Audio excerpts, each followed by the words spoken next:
So what is brain-based therapy?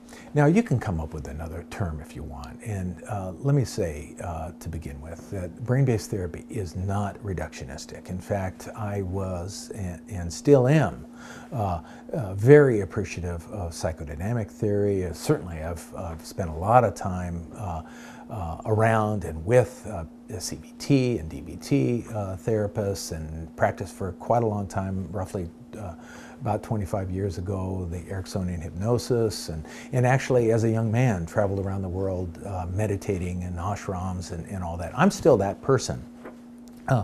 And so when we talk about brain-based therapy, it isn't a reductionistic, only neuropsychological approach. It is an approach that encompasses this Grand Canyon. It's gotta deal with the brain, certainly, no question about it, but memory research and cognitive development and emotional and attachment research, all a big part of this overall perspective, including psychotherapy research, not only evidence-based practice, but the outcome management studies. So brain-based therapy, you could say, is a assortment of streams of research, all adding to this confluence.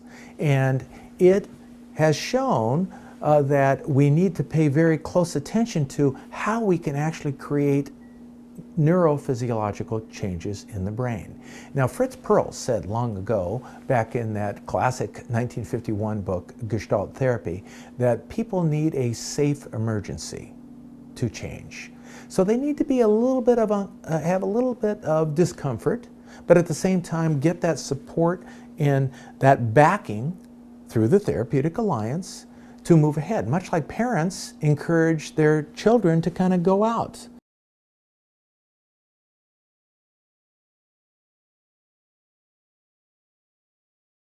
We encourage people, our kids, certainly we should encourage our clients to challenge themselves, and that challenge creates the safe emergency because we're behind them. There are all sorts of neurophysiological explanations for why the safe emergency is so critical. It has to do with the level of norepinephrine, a critical activating neurotransmitter in the brain. It also has to do with the level of glutamate, which is the principal activating neurotransmitter in the brain, essentially that workhorse in the brain, and the so-called NMDA receptors that are critically involved in neuroplasticity. So you need a moderate degree of activation.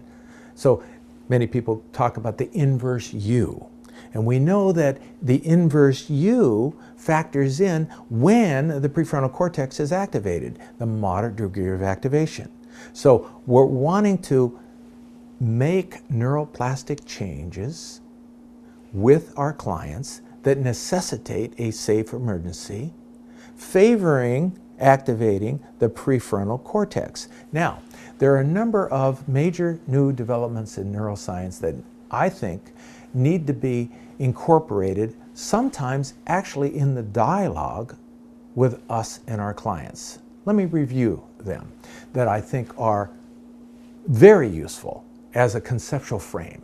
First of all, affect asymmetry. A lot of major research on how the two hemispheres, and specifically the two prefrontal cortex, the right and the left prefrontal cortex, process emotion differently.